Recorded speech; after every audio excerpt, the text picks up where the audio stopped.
ಎಲ್ರಿಗೂ ನಮಸ್ಕಾರ. Hi foodies, welcome to Aruna ಸವಿರುಚಿ.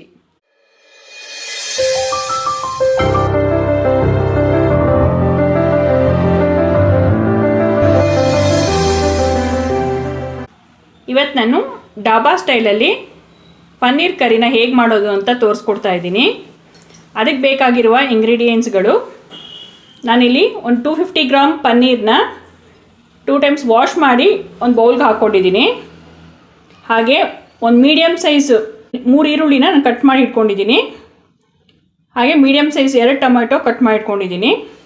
ಸ್ವಲ್ಪ ಕೊತ್ತಂಬರಿ ಸೊಪ್ಪು, 1 ಟೇಬಲ್ ಸ್ಪೂನಷ್ಟು ಶುಂಠಿ ಬೆಳ್ಳುಳ್ಳಿ ಪೇಸ್ಟು, ಅರಿಶಿನ, ಹಾಗೆ ಇಲ್ಲಿ ಮಸಾಲೆಗೆ ಸ್ವಲ್ಪ ಗೋಡಂಬಿ, 2 ಏಲಕ್ಕಿ, ಒಂದು 4 ರಿಂದ 5 ಲವಂಗ ತೊಗೊಂಡಿದ್ದೀನಿ, ಒಂದು ಚಕ್ಕೆ ಪೀಸು, ಹಾಗೆ ಒಂದು ಪಲಾವ್ ಎಲೆ. ನಾವಿಲ್ಲಿ ಮಸಾಲೆ ರೆಡಿ ಮಾಡ್ಕೊಳ್ಳೋ ಅಷ್ಟರಲ್ಲಿ ಪನ್ನೀರ್ನ ಸ್ವಲ್ಪ ಹೊತ್ತು ಮ್ಯಾರಿನೇಟ್ ಮಾಡಿಡೋಣ. ಈಗ ಅದಕ್ಕೆ ನಾನು 1 ಟೀ ಸ್ಪೂನಷ್ಟು ಅಚ್ಕಾರದ ಪುಡಿ ಹಾಕ್ಕೊಳ್ತಾ ಇದ್ದೀನಿ. ಹಾಗೆ ಸ್ವಲ್ಪ ಉಪ್ಪು ಹಾಕ್ಕೊಳ್ತಾ ಇದ್ದೀನಿ.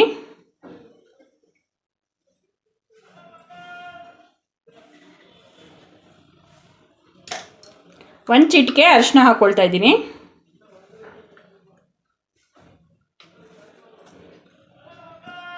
ನೋಡಿ, ಈ ರೀತಿ ಇದೆಲ್ಲ ಮಿಕ್ಸ್ ಆಗೋ ಥರ ಕ್ಲೀನಾಗೆ ಈ ರೀತಿ ಎಲ್ಲ ಮಿಕ್ಸ್ ಆಗೋ ಥರ ಮಾಡ್ಕೊಳ್ಳಿ. ಪನ್ನೀರು ಸಪ್ಪೆ ಇರೋದ್ರಿಂದ ಸ್ವಲ್ಪ ಉಪ್ಪು ಖಾರ ಎಲ್ಲ ಹಿಡಿದ್ರೆ ಚೆನ್ನಾಗಿರುತ್ತೆ ಟೇಸ್ಟು ಅಂತ. ನೋಡಿ, ಈ ಥರ ಎಲ್ಲ ಮಿಕ್ಸ್ ಮಾಡಿ ಇಟ್ಕೊಂಡಿದ್ದೀನಿ. ನಾವು ಯಾವಾಗಲೂ ಅಂದ್ಕೊಳ್ತಾ ಇರ್ತೀವಿ ನಾವು ಪನ್ನೀರ್ ಮಾಡೋದಕ್ಕೂ ಡಾಬಾದಲ್ಲಿ ತಿನ್ನೋದಕ್ಕೂ ತುಂಬ ಡಿಫ್ರೆನ್ಸ್ ಇರುತ್ತೆ ಅಂತ. ಅದಕ್ಕೋಸ್ಕರ ಇವತ್ತು ನಾನು ಆ ಡಾಬಾ ಸ್ಟೈಲಲ್ಲೇ ಹೇಗೆ ಪನ್ನೀರ್ ಕರಿ ಮಾಡೋದು ಅಂತ ತೋರಿಸ್ಕೊಡ್ತಾ ಇದ್ದೀನಿ. ಈಗ ಇದು ಮ್ಯಾರಿನೇಟ್ ಆಗ್ತಾ ಇರಲಿ, ನಾವು ಅಷ್ಟರಲ್ಲಿ ಮಸಾಲೆ ರುಬ್ಕೊಳ್ಳೋಣ. ನಾನಿಲ್ಲಿ ಒಲೆ ಹಚ್ಚಿ ಬಾಣಲಿ ಇಟ್ಕೊಂಡಿದ್ದೀನಿ. ಈಗ ಇದಕ್ಕೆ ಒಂದು 2 ರಿಂದ 3 ಟೇಬಲ್ ಸ್ಪೂನಷ್ಟು ಆಯಿಲ್ ಹಾಕ್ಕೊಳ್ತಾ ಇದ್ದೀನಿ.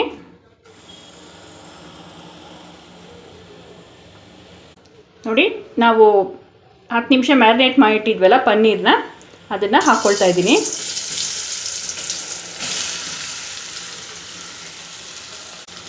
ಇದನ್ನು ಒಂದು 5 ನಿಮಿಷ ಲೋ ಫ್ಲೇಮಲ್ಲಿ ಸ್ವಲ್ಪ ಫ್ರೈ ಮಾಡ್ಕೊಳ್ಳೋಣ ಲೈಟಾಗೆ. ಒಂದು 4 ರಿಂದ 5 ನಿಮಿಷ ಇದನ್ನು ಲೋ ಫ್ಲೇಮಲ್ಲಿ ಫ್ರೈ ಮಾಡಿಕೊಂಡ್ರೆ ಸಾಕು.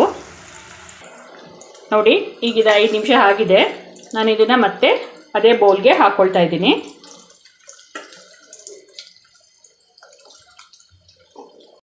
ಈಗ ಅದೇ ಆಯಿಲ್ಗೆ ಈರುಳ್ಳಿ ಸೇರಿಸ್ಕೊಳ್ತಾ ಇದ್ದೀನಿ.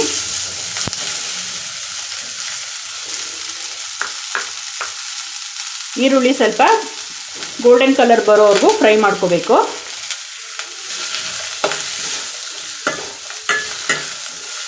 ಈಗ ಬೇಕಿದ್ರೆ ಫ್ಲೇಮು ಸ್ವಲ್ಪ ಮೀಡಿಯಮ್ ಫ್ಲೇಮಲ್ಲಿ ಇಟ್ಕೊಂಡು ಇದು ಗೋಲ್ಡನ್ ಕಲರ್ ಬರೋವರೆಗೂ ಫ್ರೈ ಮಾಡ್ಕೊಳ್ಳಿ. ಈರುಳ್ಳಿ ಫ್ರೈ ಆಗಿದೆ. ಈಗ ಇದಕ್ಕೆ ನಾನು ಗೋಡಂಬಿ ಸೇರಿಸ್ಕೊಳ್ತಾ ಇದ್ದೀನಿ. ಹಾಗೆ ಟೊಮೆಟೊನೂ ಸೇರಿಸ್ತಾ ಇದ್ದೀನಿ.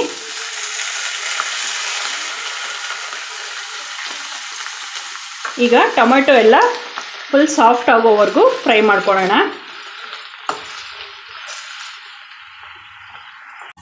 ನೋಡಿ, ಈಗ ಇದೆಲ್ಲ ಫುಲ್ಲು ಸಾಫ್ಟ್ ಆಗಿದೆ. ಇದು ಸ್ವಲ್ಪ ಕಂಪ್ಲೀಟಾಗಿ ತಣ್ಣಗಾದ್ಮೇಲೆ ಮಿಕ್ಸಿಗೆ ಹಾಕ್ಕೊಳ್ಳೋಣ. ನೋಡಿ, ಈಗ ಅದು ಕಂಪ್ಲೀಟಾಗಿ ತಣ್ಣಗಾಗಿದೆ. ಈಗ ಇದನ್ನು ಗ್ರೈಂಡ್ ಮಾಡ್ಕೊಳ್ಳೋಣ. ನೋಡಿ, ಈ ರೀತಿ ನಾನು ಫೈನ್ ಪೇಸ್ಟ್ ಮಾಡಿ ಇಟ್ಕೊಂಡಿದ್ದೀನಿ. ನೋಡಿ, ಈಗ ಮತ್ತೆ ನಾನು ಒಗ್ಗರಣೆಗೆ ಬಾಣಲೆ ಇಟ್ಕೊಂಡಿದ್ದೀನಿ. ಇದಕ್ಕೆ ಇನ್ನೂ ಒಂದು 2-3 ಟೇಬಲ್ ಸ್ಪೂನಷ್ಟು ಆಯಿಲ್ ಹಾಕ್ಕೊಳ್ತಾ ಇದ್ದೀನಿ. ನಿಮಗೆ ಬೆಟರ್ ಟೇಸ್ಟ್ ಬೇಕು ಅಂದರೆ ನೀವು ಬೇಕಾದ್ರೆ ಗೀ ಮತ್ತು ಬಟರ್ ಹಾಕ್ಕೋಬೋದು.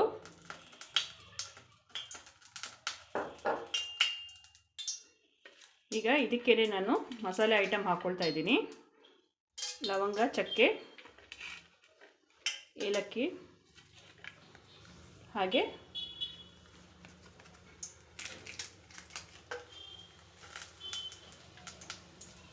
ಪಲಾವ್ ಎಲೆ.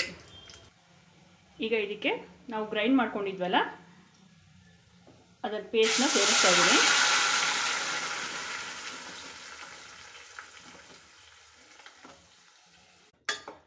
ಮಸಾಲೆ ಎಲ್ಲ ನಾವು ಆಲ್ರೆಡಿ ಹುರ್ಕೊಂಡಿರೋದ್ರಿಂದ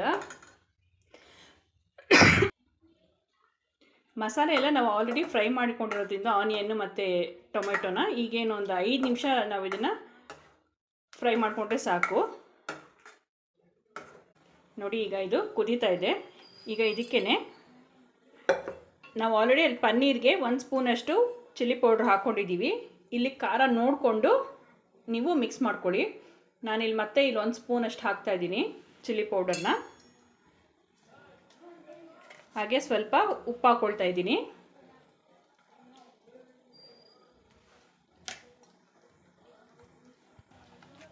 ಒಂದು ಸ್ವಲ್ಪ ಗರಂ ಮಸಾಲ ಸೇರಿಸ್ಕೊಳ್ತಾ ಇದ್ದೀನಿ.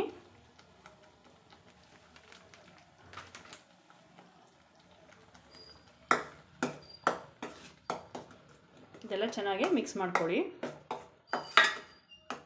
ಖಾರ ನಿಮ್ಗೆ ಎಷ್ಟು ಬೇಕೋ ಅಷ್ಟು ನೋಡ್ಕೊಂಡು ನೀವು ಹಾಕ್ಕೋಬೋದು.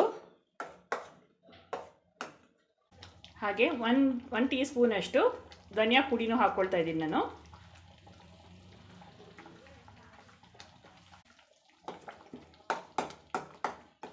ಈಗ ಚೆನ್ನಾಗೆಲ್ಲ ಮಿಕ್ಸ್ ಮಾಡ್ಕೊಳ್ಳಿ.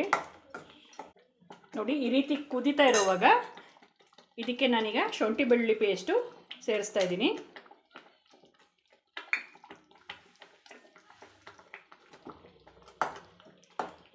ಸ್ವಲ್ಪ ಹಸಿ ವಾಸನೆ ಹೋಗೋವರೆಗೂ ಫ್ರೈ ಮಾಡ್ಕೊಳ್ಳೋಣ.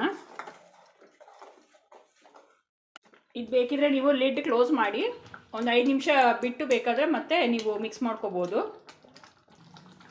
ಈಗ ಇದಕ್ಕೆ ನಾನು ಒಂದು ಅರ್ಧ ಅಥವಾ 1 ಗ್ಲಾಸಷ್ಟು ನೀರು ಸೇರಿಸ್ಕೊಳ್ತಾ ಇದ್ದೀನಿ.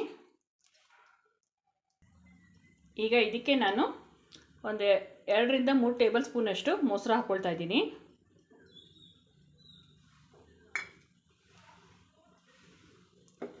ಮೊಸರು ಹಾಕ್ಕೊಂಡ್ಮೇಲೆ ಕ್ಲೀನಾಗೆ ಮಿಕ್ಸ್ ಮಾಡ್ಕೊಳ್ಳಿ.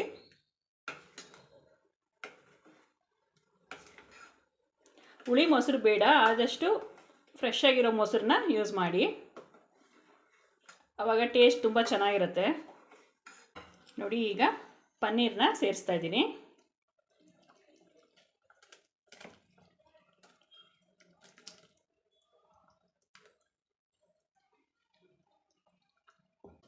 ನೋಡಿ ಪನ್ನೀರ್ ಹಾಕಿದ್ಮೇಲೆ ಸ್ವಲ್ಪ ಒಂದು 5 ರಿಂದ 7 ನಿಮಿಷ ಇದು ಕುದಿಬೇಕು. ನೋಡಿ ಈಗ ಇದಕ್ಕೆ ಸ್ವಲ್ಪ ಕಸೂರಿ ಮೆಥಿ ಹಾಕ್ಕೊಳ್ತಾ ಇದ್ದೀನಿ ಕ್ರಷ್ ಮಾಡಿ.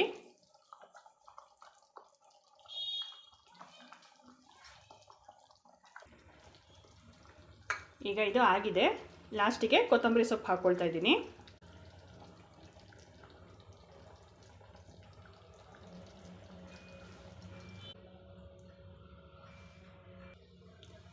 ನೋಡಿ ಇಷ್ಟೇ, ಇದು ಡಾಬಾ ಸ್ಟೈಲಿನ ಪನ್ನೀರ್ ಕರಿ ಮಾಡೋದು ತುಂಬ ಈಸಿ.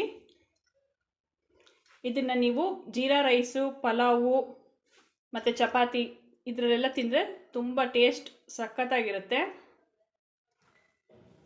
ನಿಮ್ಮೆಲ್ರಿಗೂ ಇಷ್ಟ ಆಗಿದೆ ಅಂತ ಅಂದ್ಕೊಳ್ತಾ ಇದ್ದೀನಿ.